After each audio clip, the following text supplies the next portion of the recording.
Ancha munasqa wayqipanikuna, kusisqa taripukuni qankunawan rimarinaypaq kay punchaypi.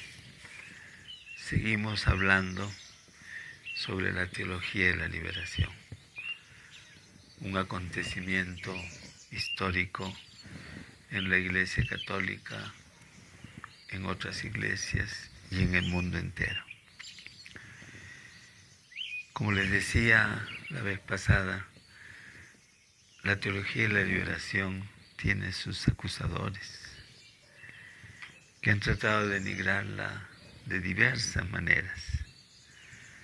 Hace algunos años, por ejemplo, el arzobispo Carlos Aguiar, que era presidente del CELAM, en una conferencia de prensa dijo que las figuras relevantes de la teología de la liberación son personas ancianas y que como tal, la teología de la liberación como expresión de lo que fue, ya está muy anciana, si es que en realidad ya está muerta.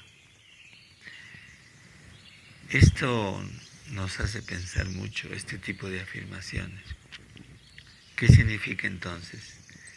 Que todo lo que va por la edad o lo que sea, va volviéndose antiguo, digamos concretamente las personas que llevan esta teología, o concretamente los teólogos, todo eso ya pierde valor. Los apóstoles de Jesús, algunos llegaron ancianos, otros fueron martirizados, diríamos antes de tiempo.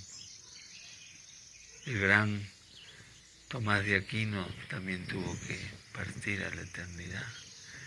Grandes fundadores de congregaciones, hombres y mujeres, llegan también ancianos, es algo natural, significa que su obra, que todo lo que hicieron ya pierde valor porque ellos son ancianos. Este argumento me parece muy ridículo. Y si nos ponemos a ver a otros personajes, artistas, poetas, científicos, incluso algunos se enferman, están postrados años, pero lo que ofrecieron en el tiempo en que lo hicieron, eso queda como un patrimonio de la humanidad.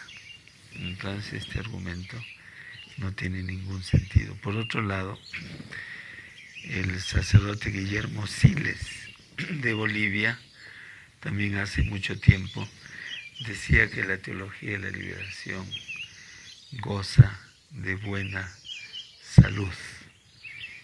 Y es lo que yo veo. Tanto es esto, tanto es así, que como se ha extendido por todo el mundo y se ha extendido en diversos estamentos, se va constituyendo en la teología, o una de las teologías más representativas, en este caso de la Iglesia Católica. O sea, hay gente que cuando viene algo nuevo se escandaliza, se asusta y lo rechaza. Pero con el tiempo, como es algo auténtico, va sentando sus raíces y va encontrando su lugar.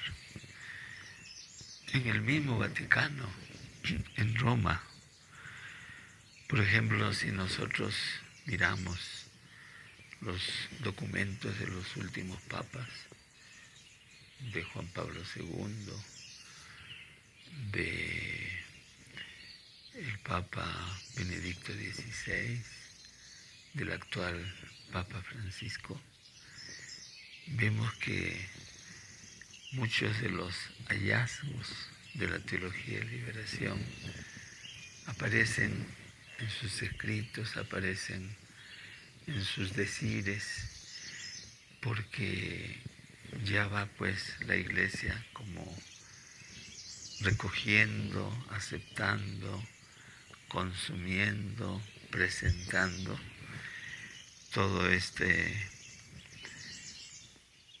compromiso y la reflexión de este compromiso de quienes siguen a Jesús. ¿Y por qué pasa esto? Porque la teología y la liberación no toca, o sea, no plantea las esencias, sino se va a la existencia de la gente. Y no es cualquier gente, es gente que sufre, carga, podríamos decir así teológicamente, los pecados de toda la humanidad, como Cristo. Los pobres, los empobrecidos del mundo, con todo lo que les pasa, con todas las injusticias que sufren, cargan esa cruz de la humanidad. Y algo interesante, porque habría que hablar mucho de qué cosas de la teología y la liberación están manifiestas en la enseñanza del magisterio de los últimos papas, por ejemplo. Pero una que es crucial para la teología de la liberación es la opción preferencial por los pobres. Ese es algo que brota, que está a flor de piel, que se siente, la opción preferencial por los pobres. Y aquí pues entonces los mismos papas muestran este gran hallazgo profundísimo, porque tiene que ver con el mismo Dios. La opción preferencial por los pobres es un punto clave de la teología y la liberación, porque es un punto clave de millones de personas creyentes que han descubierto a ese Dios. Es decir, Dios es el primero que hace esa opción preferencial por los pobres. Y nosotros, que creemos en Él, que tratamos de seguirlo, al descubrir eso también hacemos nuestra esa opción. Y eso cambia la manera de vivir de mucha gente, porque la tendencia es creer en Dios, seguir algunos ritos, las religiones, ¿no? Pero no comprometer la propia vida, no hacer que esa vida coincida con la fe que se proclama. Cuando hablamos de la opción preferencial por los pobres, en muchos casos también como pobres,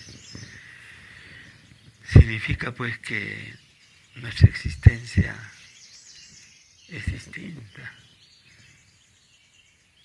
que cuestionamos la realidad que vivimos, porque la realidad del mundo, con el imperio del capitalismo hasta ahora, hace que la gente, que mayorías inmensas en todo el mundo, mueran antes de tiempo. Y Dios, el Dios de la vida, no quiere esas muertes, sino que quiere que el pueblo viva, que todos vivamos. Entonces aquí tenemos un punto clave, un punto de quiebre para darnos cuenta si es que la fe que proclamamos realmente es auténtica. Y eso está desperdigado en toda la Biblia. Dios siempre está pidiendo las acciones correctas, no el decir que creemos en Él o que lo amamos. Toda la Biblia, el Antiguo Testamento y también Jesús. podríamos decir que esta teología, que humildemente ha surgido desde las necesidades más grandes de la humanidad, desde los anhelos más profundos de los humanos y del cosmos, es un movimiento histórico de vida y de liberación y de fe. Es un tsunami que no para y se está convirtiendo en la teología de la Iglesia. Si nos ponemos a ver, ya lo hemos dicho, el Concilio Vaticano, porque el terreno no estaba preparado, no pudo dedicar incluso un documento para hablar de la Iglesia y los pobres, aunque hubo intento de un grupo llamado los pequeños obispos, Le Petit Évêque, pero no resultó. Ya lo hemos dicho, sin embargo en Medellín, sí, los obispos en 1968, los latinoamericanos y del Caribe, concretamente dijeron que estaban al lado de los pobres. Y continuó en Puebla, a pesar de las agresiones que hubo para que Puebla desdijera lo que había dicho Medellín. Y después en Santo Domingo en 1992.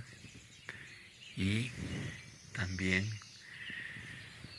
en Aparecida, porque había mucho ataque a toda esta corriente de la Iglesia. Pero en Aparecida se consolidó más y con la presencia del Papa Francisco se sigue reforzando este descubrimiento de lo que es realmente Dios y lo que nos pide.